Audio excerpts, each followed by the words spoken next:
नाज़रीन, अवामी न्यूज़ में खबरनि जो सिलसिलो जारी है। हिन वक्त असीं तव्हांखे खिपरो में ख़बर ॾींदा हलूं त खिपरो में कोरोना जी टीं लहर खां बचाव जे लाइ पाक मिशन सिविल सोसाइटी ऐं पुलिस जे अमले जी सहकार सां खिपरो जे सांगड़ रोड खां वठी मेन चौक ताईं कोरोना खां बचाव जे लाइ आगाही मुहिम हलाई वई है। शहरियुनि खे कोरोना खां बचाव जे लाइ मास्क विराया विया। इन मौके ते DSP पीर अल्लाह रखियो ऐं पाक मिशन सिविल सोसाइटी जे रीजन सांगड़ जे एरिया मैनेजर फन्यास जॉन जो चवणु आहे त कोरोना वबा ख़तरनाक बीमारी है, जंहिंखां असीं एहतियात करे बची सकूं था। कोरोना का बचाव जो हल सिर्फ एहतियाती तदाबीरन ते अमल करण है। पाक मिशन सोसाइटी खिपरो वारनि जे तरफ़ां शहर में आम माण्हुनि खे, दुकानदारनि खे, जेके बि माण्हू आया विया पिए उन्हनि खे हिकु त कोरोना जे बारे में आगाही ऐं एहतियाती तदाबीरुनि जे बारे में ॿुधायो वियो त भई कहिड़ियूं एहतियाती तदबीरूं कजनि।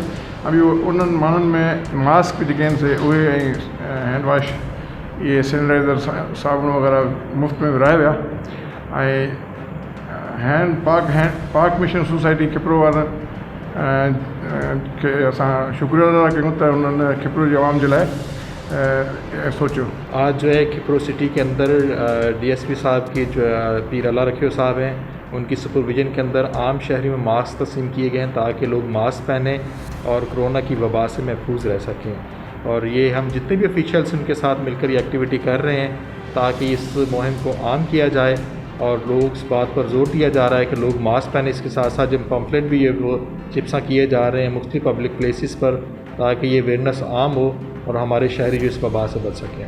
मज़ीद खबरों और तफसीलात के लिए विज़िट करें हमारी वेबसाइट www.awamiNewsHD.com।